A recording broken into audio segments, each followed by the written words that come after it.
you will reap the benefits for years to come because you're not only building more collagen, but you're preventing degradation of the collagen you already have. Lots of skincare, wearing your sunscreen anyway, and thousands of dollars into mistakes that I made in my 20s and 30s that I am trying to beg you not to make.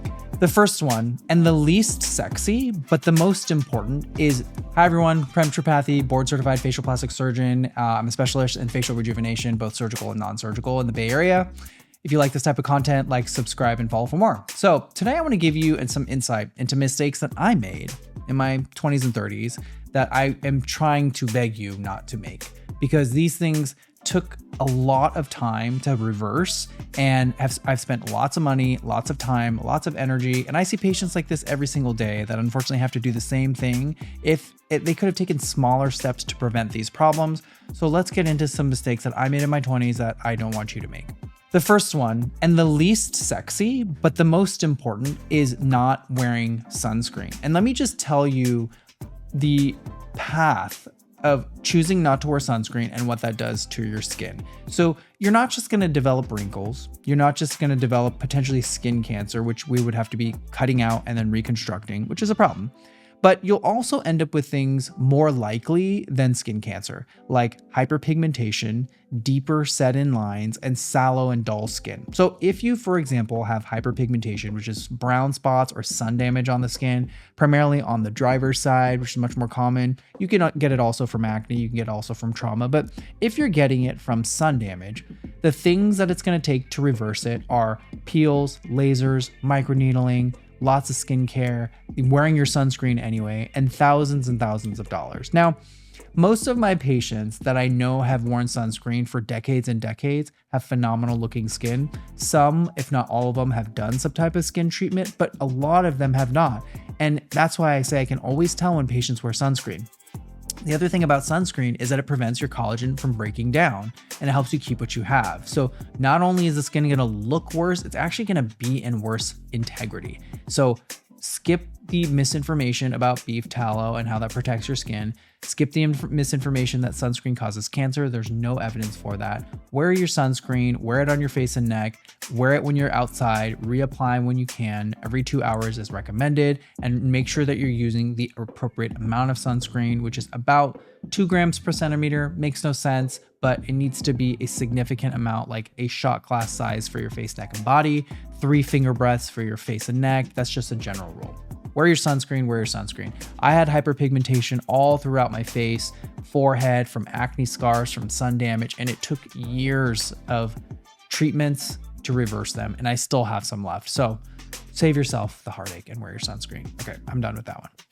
The second is maybe a little bit more controversial and not as fun, but is also important, is alcohol. So alcohol, we know that alcohol, even in small quantities, breaks down your collagen, reduces your ability to get a good night of sleep, can contribute to accelerated aging. We talk about glycation, which is sugar-associated aging, and it just is really bad for many different organs in your body, which increases inflammation. So drinking alcohol regularly is going to destroy your skin. It's going to destroy the aesthetic components of your face, like collagen production, brightness of your skin. And look, I'm not trying to be a Debbie Downer. Sure, everyone likes a glass of wine when they're out or with dinner. You're just going to have to balance whether or not it's worth drinking wine every single night and then going into the office for treatments to reverse some of the damage, or moderation, right? I'm a firm believer in everything in moderation. Alcohol, though, is just, for me, not one of those things. I stopped drinking alcohol many years ago, and I will not go back to it because of the damage is both for my health and for my face. So no alcohol.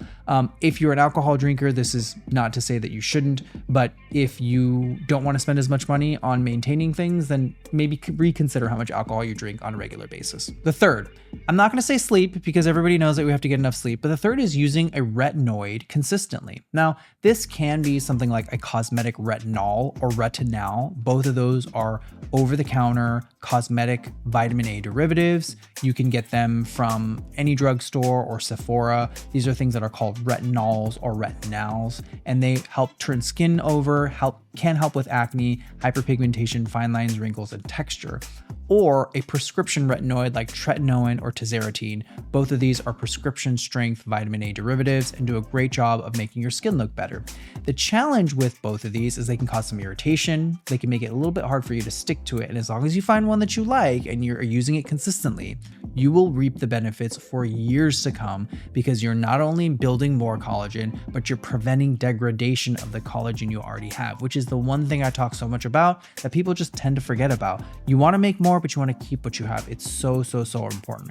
Regular use of a retinoid is going to keep your dermis, the underlayer of your epidermis, thicker. So the layer below your epidermis is going to get thicker. The skin is going to look better. It's going to look brighter. Your makeup is going to sit better. Your pigment is going to look better. And you're already wearing sunscreen, so you're having that added protection. Be consistent with your retinoids. You will have the benefit for many years to come.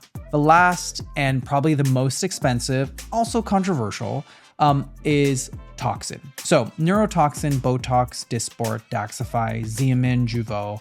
These are toxins that prevent dynamic areas of the face, like the forehead lines or between the brows, from moving so that those lines just don't etch into the skin. Now, I was a busy resident. I was working 80 hours a week. I didn't have time to go into an appointment or get my Botox regularly, nor did I really want to invest the money at that time in my life in Botox.